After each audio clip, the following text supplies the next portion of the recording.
Hello everyone, welcome to my channel. This is Pratima.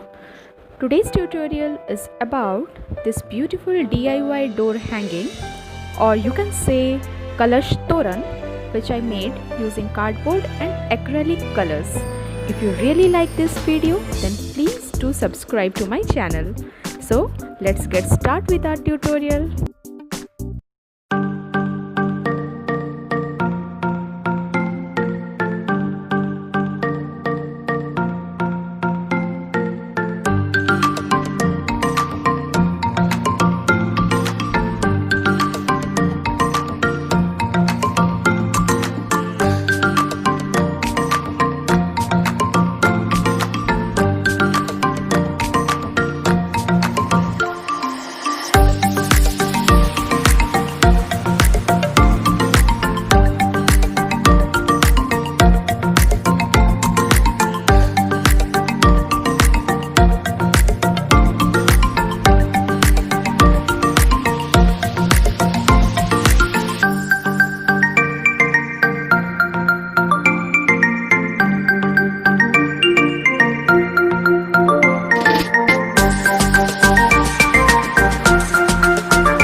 Our door hanging is ready. I made it a smaller one. If you want to make it a bigger one, accordingly you can add more colors to it. You can use it for decorating your puja room entrance or home entrance on any puja occasion like navratri, diwali, etc. I hope you enjoyed this video. Thank you for watching, and please give your valuable feedback, and do like, share and subscribe to my channel for more such videos. Stay home, stay safe.